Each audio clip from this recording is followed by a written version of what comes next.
cápsula de Pregúntale a Lynn vamos a hablar de Ignacio Allende, uno de los iniciadores de la independencia de México. Ignacio Allende nació el 21 de enero de 1769. Sus padres eran unos ricos españoles que vivían en San Miguel el Grande, que ahora se llama San Miguel Allende. Su nombre completo era larguísimo. Le pusieron 4 nombres, fíjate. Ignacio de José de Jesús, María, Pedro de Allende y Unzaga. ¿Te imaginas?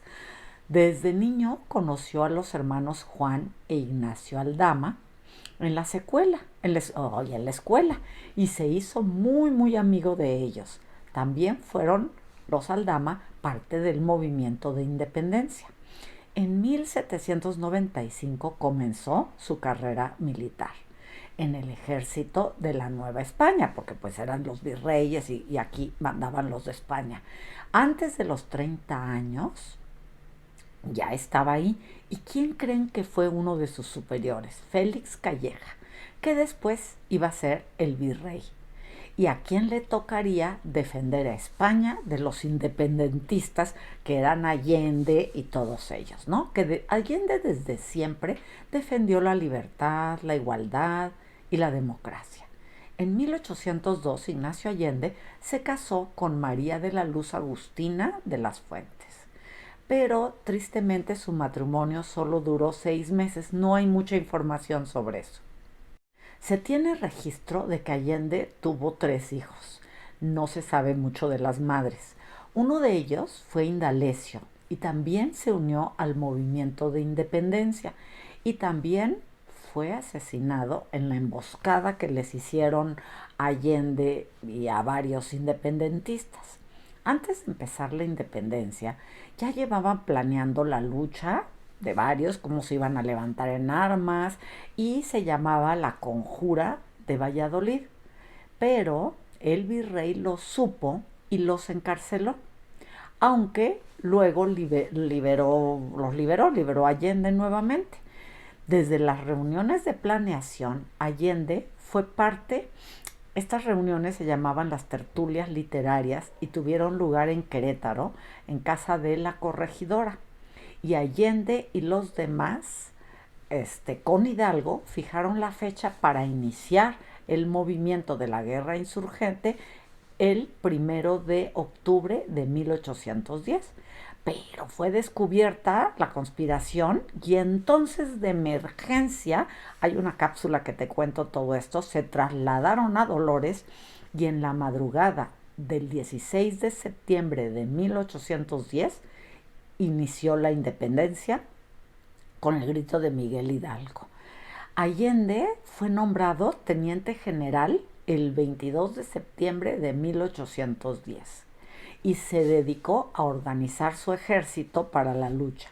Llegó a contar con más de 40,000 soldados, es un montonal.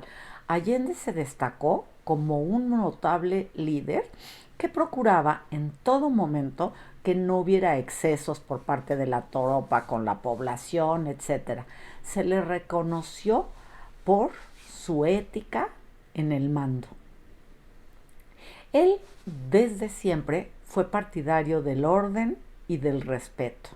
Y entonces él también tuvo mucho cuidado de respetar a la población civil.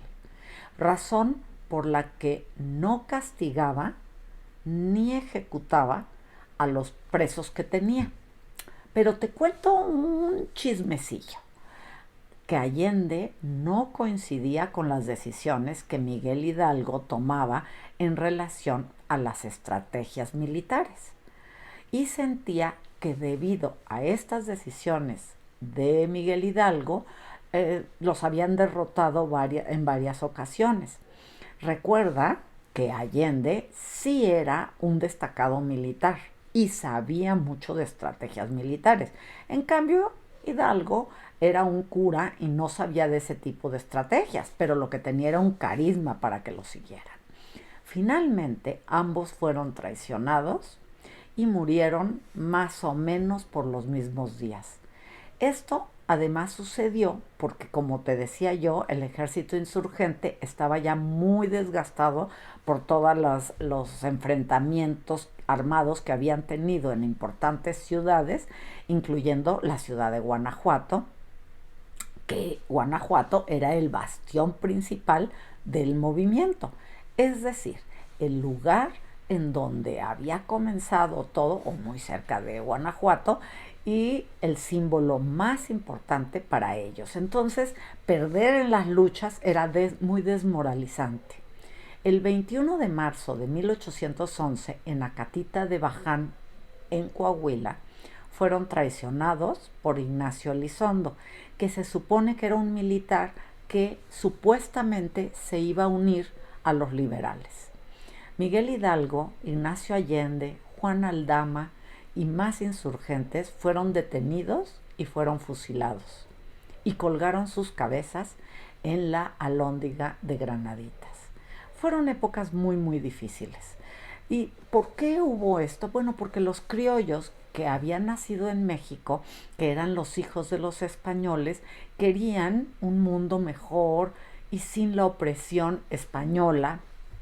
Y como además tampoco los dejaban tener puestos muy importantes porque no eran españoles, entonces estaban como muy hartos de la situación, y fue entonces que planearon el movimiento de independencia.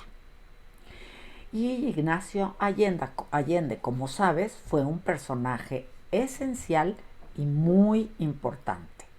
Si te gustó esta cápsula, dale like, suscríbete y comparte la cápsula. Y aquí te pongo unos enlaces de otras cápsulas relacionadas con el tema que te pueden ayudar para conocer un poquito más sobre la independencia.